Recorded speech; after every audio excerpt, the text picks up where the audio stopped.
photography.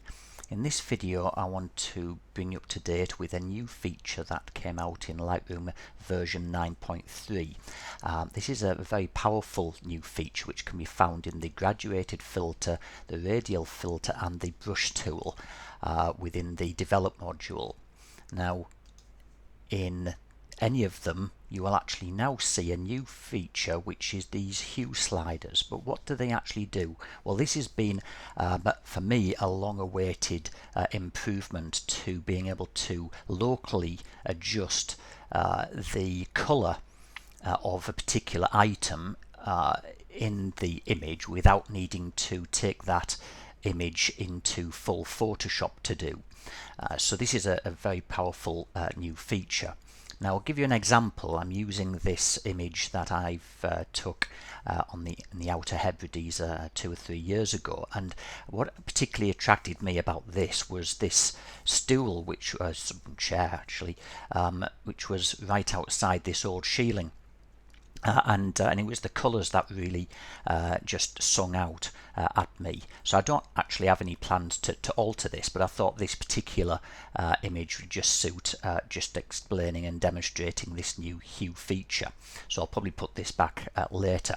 But just imagine an example where you actually come across something like this, but you think, that would have been much better if that chair would have been all blue, the same as the main seat area here, for instance. So I'm referring to the orange back rest of the chair, and also this cover, which looks like it was the remnants from elasticated type of cover that went over this the actual seat area.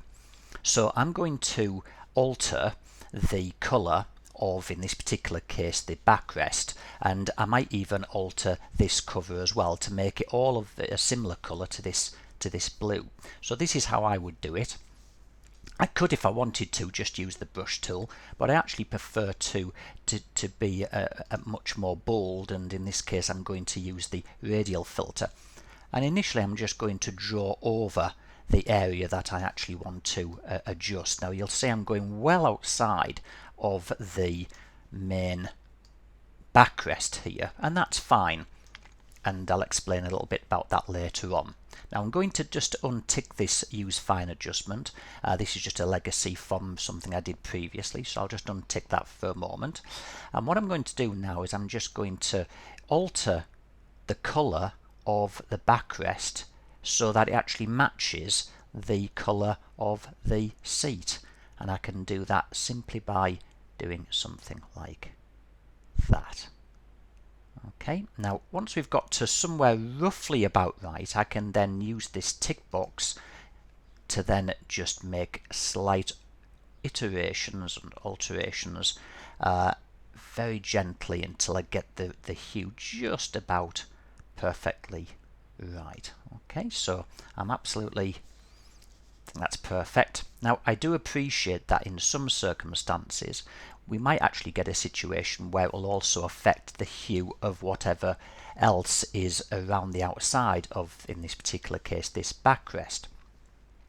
In this particular case it has created a little bit of an orange cast. It's not too problematic. But if I actually press the O key and turn the mask overlay on, you can actually see why that's happened, and that's because the radial filter has covered much more than just the back panel itself. So how might we get around that? Well, what we can also do with this is we can come down to the range mask, and using the colour picker I can actually tell it to only sample areas within this particular area of the back seat and not to touch the outer edge, and straight away you can see that's done a really good job. So if